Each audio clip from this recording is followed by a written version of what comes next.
sangre de un gran número de cristianos mártires que también hoy, de manera dramática, sigue siendo derramada en el campo del mundo, con la esperanza cierta que fructificará en una cosecha abundante de santidad, de justicia, reconciliación y amor de Dios.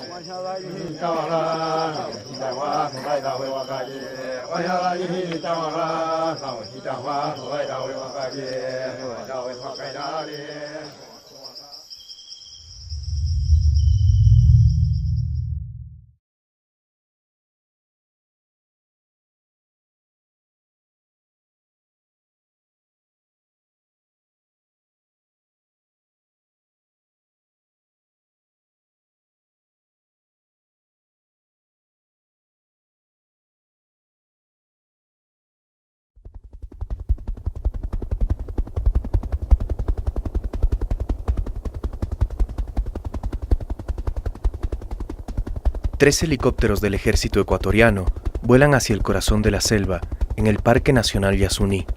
Su misión es rescatar los cuerpos de los misioneros Monseñor Alejandro Lavaca y la hermana Inés Arango.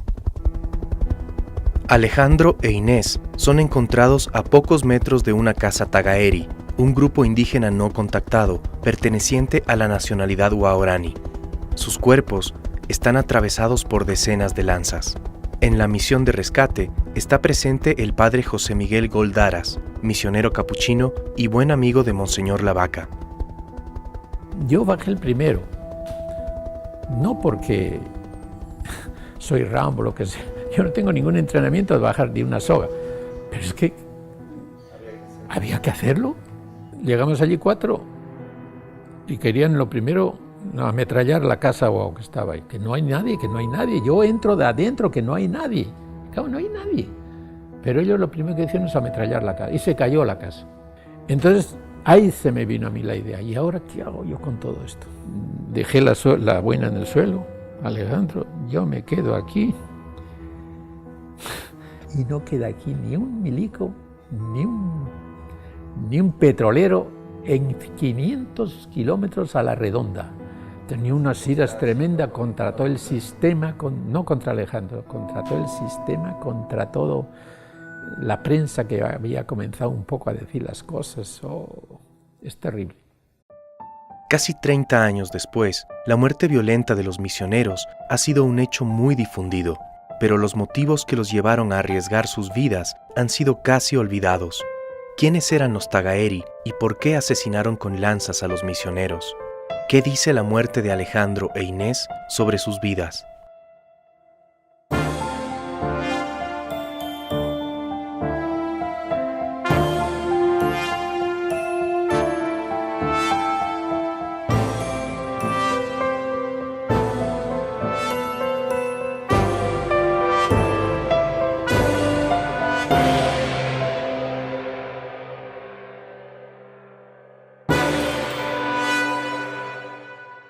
Es muy complicado imaginar lo que el destino le deparaba al niño de esta fotografía, tomada aproximadamente en 1936, cuando Alejandro Lavaca tenía 11 años. Los que le conocieron desde niño lo califican como un auténtico vocacionado, con una inclinación muy firme hacia la misión capuchina. Lavaca tuvo una formación de 13 años en Navarra, llevando su vida dentro del seminario, enteramente dedicado a los estudios y la vida espiritual. ¿Cómo un hombre que desde entonces vistió de hábito llegó a morir años después, desnudo, en lo profundo de la selva ecuatoriana? La primera pista se halla en su remoto pueblo natal, Beizama, donde la única lengua era el euskera. Para asistir al seminario, Lavaca tuvo que aprender castellano en muy poco tiempo. Su interés por otras lenguas y su habilidad para aprenderlas marcó el resto de sus días. Después de su muerte, sus compañeros encontraron sobre la mesilla de su habitación unas cintas que Alejandro escuchaba regularmente antes de acostarse. Unas eran cantos y voces guaraní.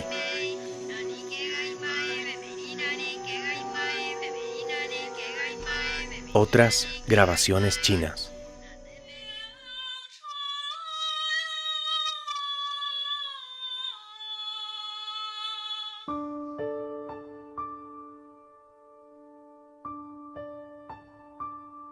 Su primera gran aventura misionera fue en China, país donde tuvo que aprender una nueva lengua para empezar a trabajar. Quienes conocieron a la vaca hablan de su estancia en China como su primer amor.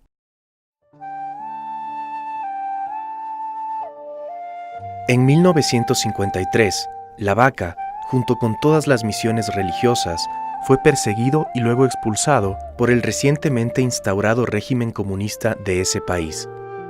Casi 30 años más tarde, al aceptar la ordenación para ser obispo de Aguarico en Ecuador, la vaca diría esto en una carta dirigida al Papa. Quiero confiar a su santidad el siguiente ruego. Mi primer amor misionero fue la iglesia de Pingliang, en la provincia de Gansu, China, de donde fui expulsado en 1953. En cuanto las puertas de esa gran nación se abran al Evangelio, dígnese enviarme a China como simple misionero. ¿Qué significado tenía para alguien como Alejandro ser un simple misionero? ¿En qué consistía la misión para él? En 1965 es el Concilio Vaticano II. En ese Concilio Vaticano II, Monseñor Alejandro va y en la última sesión del concilio él participa. Ahí se habla con fuerza de las semillas del Verbo, las semillas de Jesucristo en las culturas. Y él se lo toma con mucha seriedad. Decir que hay semillas del Verbo, es decir, semillas de Dios, semillas de Jesucristo en nuestro lenguaje, en cualquier persona, ¿no? Tenga la formación y tenga la cultura que tenga. A mí la figura de Alejandro me parece ante todo la figura de un humanista, ¿no? De un hombre que intenta primero un diálogo precioso, porque es un diálogo que los ecuatorianos hemos intentado poco, con aquello que es diferente de nosotros, con aquello que se ha construido con otra historia, con otro modo de ver el mundo, con otra visión. Y Alejandro insistía mucho en eso. Estas culturas son preciosas. Las semillas del Verbo es un concepto que se repite con frecuencia en la misión de Alejandro y que caracterizaría el resto de sus días como misionero, esta vez en la enigmática y conflictiva selva ecuatoriana. Los mapas de la época son curiosos si los lees. Son tierras inhóspitas y habitadas por salvajes. Imagínate. La vida en la selva ha sido siempre una de violencia y agresividad. En Ecuador, la región del río Napo era descrita en relatos de otros siglos como ocupada por indios mansos e indios salvajes. A los salvajes se les capturaba y empleaba como esclavos, moneda común en esa región hasta bien avanzado el siglo XIX, cuando llegaron los caucheros a la selva ecuatoriana. Fueron esos años de auténtica masacre para las poblaciones indígenas del área, sobre todo entre las que eran consideradas salvajes. Así lo relatan un sinnúmero de testimonios de la época. Bauticé a no pocos infieles, y por cierto, la mayor parte de ellos ecuatorianos, que habían sido cazados, qué vergüenza, por los caucheros peruanos y vendidos después por 40, 60, 80 o más soles, según su estado de robustez y fuerza, como pudiera venderse a una mula lojana. Es imposible calcular cuántos indígenas murieron en esas correrías, donde el Estado ecuatoriano brillaba por su ausencia. Tampoco existen datos ciertos de cuántas nacionalidades fueron exterminadas en esa conquista. Lo que sí sabemos es que el pueblo de contacto más reciente y los últimos guerreros de esos territorios fueron los Waorani.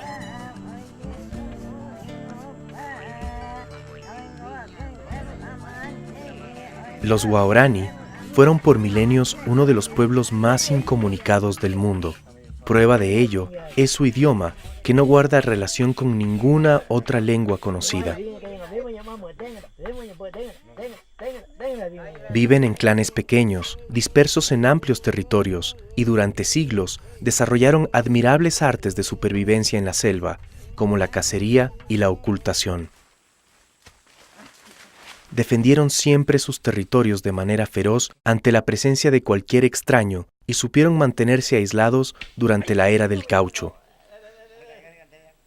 Pero su destino corrió otra suerte con la última gran conquista de la selva, la conquista petrolera.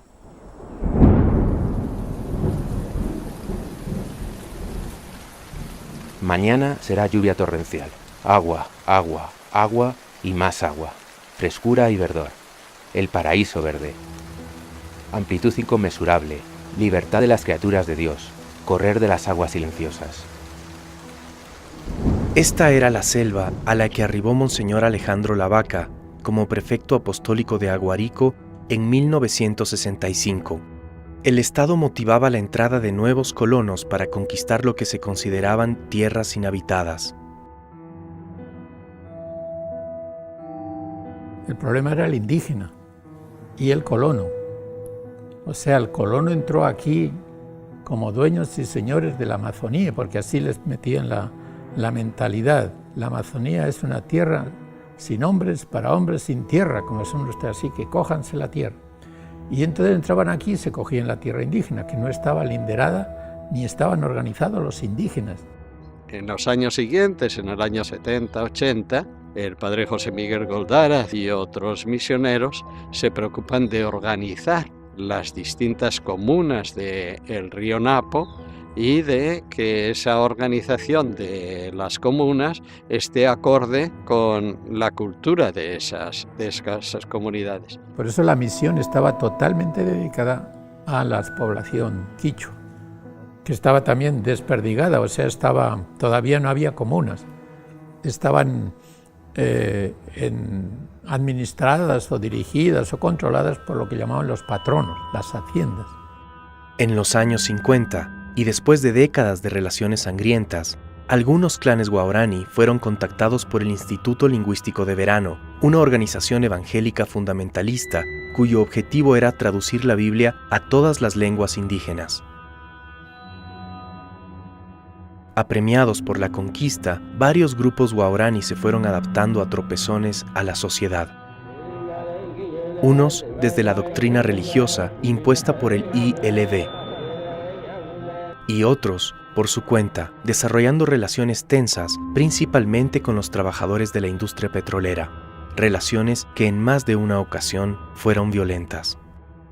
Más tarde será la preocupación por acercarse al grupo guaraní, que estaba creando una tensión. Entonces buscar el que no sean apartados o no los maten, sino que esos grupos también puedan vivir. Al final es una supervivencia, un interés por que vivan todos los pueblos. Casi 11 años después de su arribo a la zona del Napo, Alejandro Lavaca tuvo su primer contacto personal con los guaraní. ¿Acaso los detalles más relevantes de su relación con ellos fueron registrados en su diario personal, que algunos años después de su muerte fue publicado en un libro llamado Crónica Guaraní? Él dijo, dentro de los guaraní hay palabras religiosas, palabras divinas, palabras hermosas, que no las conocemos. Y tenemos que encontrar eso, esa maravilla que hay también dentro de esa cultura, ¿no? Por eso él habla, cuando escribe alguno de sus diarios, dice que está fascinado, ¿no? Y la fascinación es eso, que él ha encontrado en una cultura tan diferente algo que no conocía y que ahí brilla con una especial intensidad. Creo que, por ejemplo, el diálogo al que nos invita Alejandro es un diálogo de iguales hasta cierto punto, ¿no? De gente capaz de fascinarse con algunos elementos de la cultura, sin exotizar, sin caer, digamos, en convertirlos en un mito nuestro, un mito propio. Y te lo digo yo como no religioso, para Alejandro el evangelio es defender la vida. Cuando llega al tema de los pueblos indígenas se da cuenta que la vida de estas gentes es su territorio, es su cultura, es su lengua, digamos. La vida no es simplemente la preservación física de su existencia, sino es la posibilidad de que ellos puedan mantener estos factores, estos elementos, territorio, lengua, cultura, es decir, que puedan vivir en esa totalidad, que no tengan que enfrentar la violencia de tener que dejar de ser lo que son para convertirse, digamos, en un reflejo sin ninguna identidad de nuestras propias sombras, ¿no? Ellos siempre han luchado por defender su tierra, por salvar a sus familias, y es por eso que empezaron a matar al que entrara en su territorio. Porque son los nativos los que más han sufrido, y por culpa de los demás. Son muchos los guaraní muertos. Por eso nos llaman caníbales. Nos dicen kenwen, hombres que comen a sus hombres. La Crónica Guaraní es un relato digno de estudio. En él, lo primero que salta a la vista son los esfuerzos de Alejandro por conciliar fuerzas que con los años han probado ser casi irreconciliables. La sed petrolera del Estado versus el derecho de los indígenas a preservar su cultura y territorio. Alejandro Lavaca destinó enormes esfuerzos para convertirse en un puente entre visiones y culturas. La capacidad que él tenía para estar en los ministerios, la capacidad que tenía para relacionarse con las petroleras, con todo el mundo. Yo creo que él tenía una capacidad muy grande de relación, de diálogo, pero también como gran diplomático, él veía el abismo que hay entre el interés de él de defender a estos pueblos y los intereses que había a nivel nacional. Tenía respeto por todos, pero tenía aprecio por la gente que lo pasaba peor. Por eso él iba con mucho gusto a estar con los obreros del petróleo, porque él sabía lo que sufría esa gente, ¿no? Entonces, claro, era para él, en su ideario, Ecuador era como una familia que no siempre se venía bien, ¿no? Donde algunos hermanos abusaban un poco de otros, donde algunos se llevaban la gran parte del pastel. Y Alejandro, que quería ser en eso un poquito, él en lenguaje religioso era un pontífice, es decir, uno que hace puentes, uno que pone puentes entre un grupo y otro, que trata de que eso ocurra, ¿no? Alejandro lo hacía de una forma natural, porque eso le salía así, era un hombre cortés, era un hombre lleno de, no sé, de cariño por la gente, pero sobre todo por la gente que sufría, ¿no? Las petroleras le llamaban a Alejandro, no porque le simpatizaban, sino porque eran atacados o eran asaltados o los territorios a donde entraban las petroleras eran defendidos por grupos guaos y mataron a algún trabajador. O se oponían, o le robaban, o les cogían las cosas. Entonces la compañía sí le llamaba para que lo pacifique. Ahí teníamos peleas también.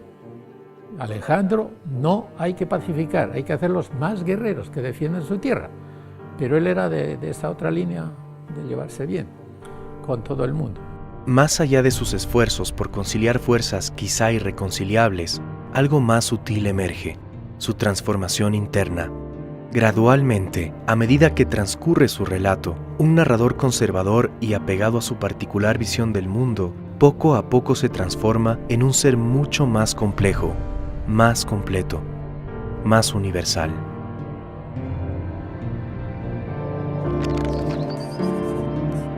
Me levanté inundado de una gran alegría. Tal como estaba, en paños menores, me adelanté hasta el jefe de la familia, Inigua, y Pagua, su señora.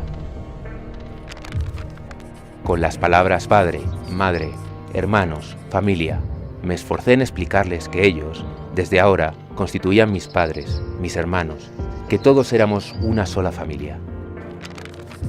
Inigua puso sus manos sobre mi cabeza, frotando fuertemente mis cabellos, indicándome que había comprendido el significado del acto. Hice otro tanto ante Pagua, llamándole Buto Vara, mi madre. Ella, posesionada de su papel de madre, me hizo una larga camachina, dándome consejos. Luego puso sus manos sobre mi cabeza, frotando con fuerza mis cabellos. Me desnudé completamente y besé la mano de mi padre y de mi madre Guarani, reafirmando que somos una verdadera familia. Comprendí que debía despojarme del hombre viejo y revestirme más y más de Cristo en estas Navidades. Todo se desarrolló en un ambiente de naturalidad y emoción profunda, tanto para ellos como para mí, sin poder adivinar el compromiso que este acto puede entrañar para todos. Fueron ellos quienes me hicieron caer en cuenta del parecido de los nombres de mis padres con los suyos: Ignacio Inigua, Paula Pagua.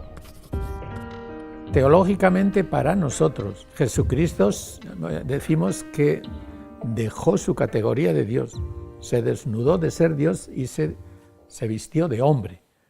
Entonces Alejandro aplicaba esto: ya, yo me desnudo de coure, de mestizo, es decir, me quito y me visto con la categoría guaraní. El haber adoptado el vestido, la desnudez como vestido, es una metáfora maravillosa, pero yo creo que más allá de las metáforas que podamos hacer nosotros, ahí hay efectivamente un gesto, ¿no? Es decir, quiero adentrarme en esta cultura, quiero conocerla, quiero de verdad lograr comprenderla desde adentro hasta donde eso me sea posible, ¿no?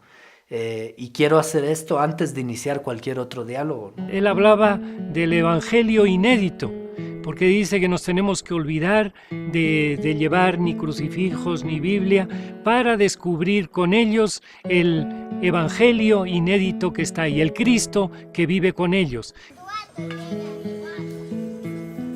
Este es Nuevo Rocafuerte, un pequeño poblado en las orillas del río Napo, a pocos metros de la frontera ecuatoriana con el Perú. Incluso hoy, llegar a este pueblo demanda al menos 13 horas de viaje en lancha, río abajo. Hace 30 o más años, era una travesía que podía tomar semanas o meses. Aquí estableció su base la misión capuchina, donde hasta hoy, el padre José Miguel y otros capuchinos viven dedicados a su misión.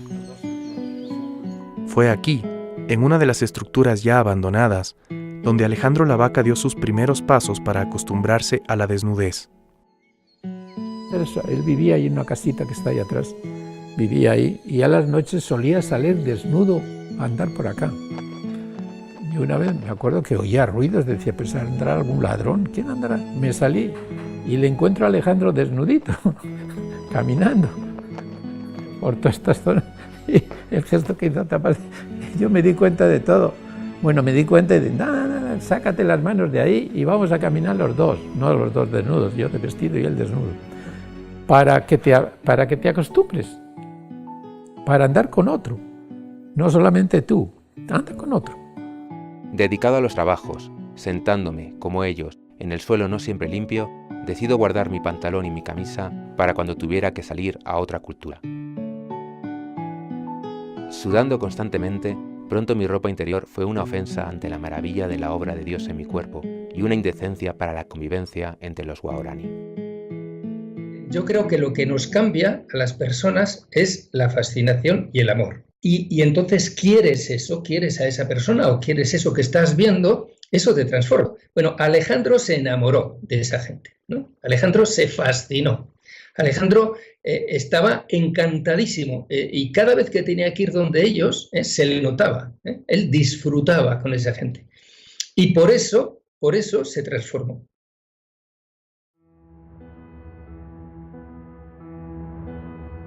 Los guaraní habitan hace siglos el territorio entre los ríos Napo y Curaray, en la selva ecuatoriana. La mayor parte de ese territorio es hoy el Parque Nacional Yasuní. En las décadas de 1960 y 1970, el Instituto Lingüístico de Verano contactó a la mayor parte de grupos guaraní, aglutinándolos en un poblado llamado Tigüeno. Sin embargo, la gran conquista de la selva no había llegado a todos. Internados en el bosque, aislados de todo contacto con la sociedad, vivían los tagaeri. Finalmente, entrados los años 80, la compañía petrolera estatal CEPE irrumpió en su territorio. Alejandro Lavaca redactó varias cartas a los organismos de Estado expresando su preocupación por el destino de esos grupos. Quiero animarme, junto a todos ustedes, a trabajar infatigablemente por el rescate de las culturas indígenas, pues considero que la cultura de cada pueblo es algo esencial. Les remito algunos de los documentos que comprueban nuestra decidida voluntad de colaboración para que los organismos pertinentes del Estado respeten los derechos humanos de los grupos étnicos. Cuando CEPE contrató grupos armados de limpieza, Alejandro se vio obligado a realizar varios vuelos para explorar casas tagaeri en la zona, temiendo que un encuentro con las cuadrillas petroleras culminara en tragedia. Digamos, hay una frase que deja dicha Lavaca, o que es la última que se recuerda de él, que es: si no vamos nosotros, los matan a ellos. Alejandro Lavaca quería entrar, él ya había visto el bohío varias veces, ya sabía dónde estaba la casa. Me acuerdo que tuvimos una discusión en Coca, y aunque yo venía de las comunidades quichuas, y entré por allí y le encuentro en el comedor del Coca, en una mesa como esta, rodeado de petroleros. Alejandro, ¿qué hacen aquí esta gente? Mándalos fuera. Entonces ahí decidieron la entrada. Alejandro tenía comprado el boleto de avión conmigo para ir a España de vacaciones. le hicieron cambiar, porque los petroleros iban a entrar no con el ejército, con un grupo de paramilitares. O sea, fue un chantaje en definitiva. O entras o entramos. Pero si entras es para pacificarlos. Y si no, también entramos nosotros, también para pacificarlos, pero con los fusiles.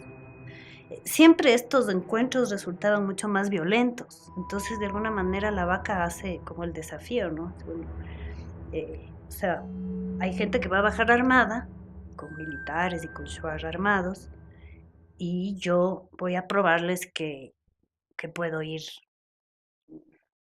así, ¿no? Desnudo a su casa. Él había llegado hasta aquí, donde no, digamos, caminando en el filo de la navaja, pero aquí estaba ya el barranco.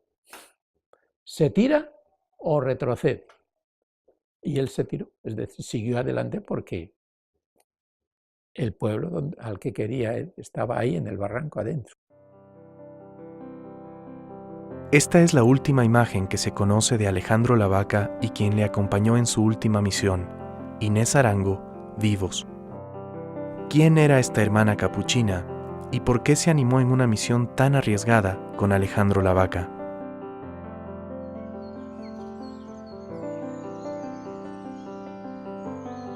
Y yo le dije, Inés, por cierto que no te da miedo de irte a la selva. Y entonces se incorporó y me dijo, mira Laura, no me da miedo, soy feliz.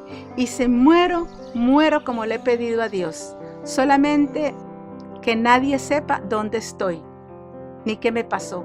Y era la mujer más feliz porque como era ella, bueno, toda la comunidad, ¿no? Siguen a San Francisco, que es el servicio, la pobreza, entonces lo practicaba muchísimo. Ella podía quedarse sin nada en cuanto a alimentación, a cosas, a lo que sea, pero estaba con la gente sirviéndoles y apoyándoles. Era de una valentía tremenda.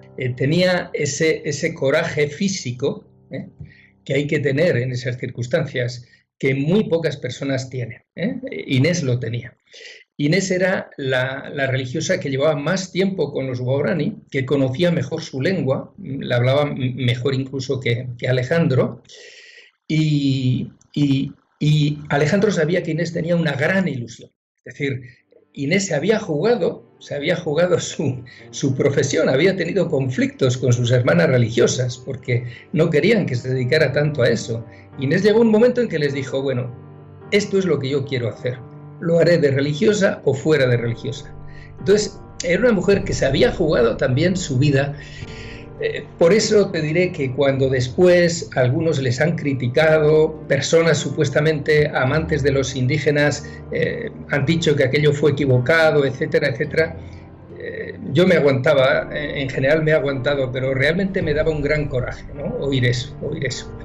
Porque a las únicas personas o de las poquísimas personas que he conocido yo con ese coraje y con esa entrega son ellos. Inés quería ir también, pero no para que le maten, sino porque esa especie de espíritu de mística que a uno se le, ante una misión de este estilo, de llegar hasta el final y ahora retroceder, no es de valentía, sino de compromiso, de convicción, de si yo me les he acompañado hasta aquí, tengo que acompañar hasta el final.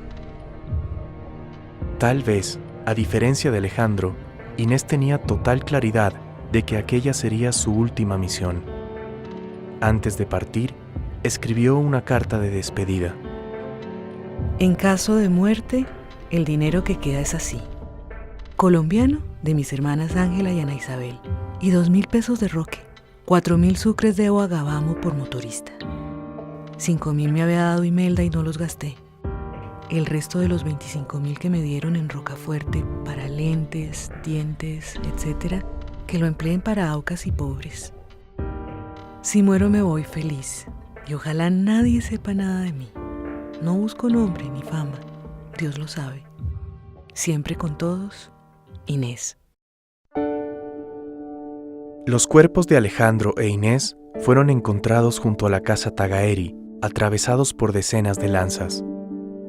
Desde hace décadas, lanzas como esas han sido encontradas en cuerpos de indígenas, madereros, colonos o incluso miembros de los grupos no contactados. A pesar de la abrumadora evidencia de su existencia, hasta el día de hoy, y como si se tratara de una historia que se repite infinitamente, la sociedad y el Estado niegan que habitan su territorio ancestral. Probablemente existan decenas de muertes en el bosque de las que jamás tendremos registro. Esta es una fotografía reciente, es solo un testimonio, una evidencia más de que los pueblos ocultos aún existen y son tan o más vulnerables que antes.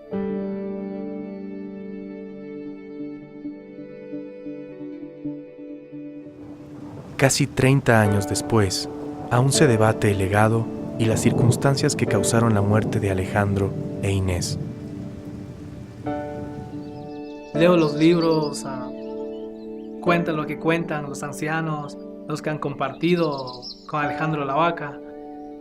Muchas veces pongo a pensar que, ¿qué hubiese sido si un guau hubiese ido con él? Sin Alejandro la Vaca, si no hubiese entrado a la selva, capaz que los guaus ya no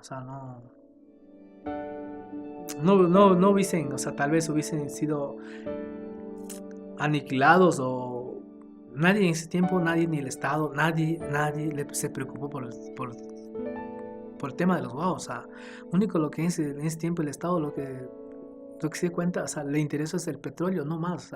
Si no hubiese muerto, si no hubiese sacado a cara a Alejandro la Vaca, la selva hubiese sido destruida. Igual capaz los militares con sus armamentos, con fusiles, tal vez hubiesen aniquilado a todos, ¿no?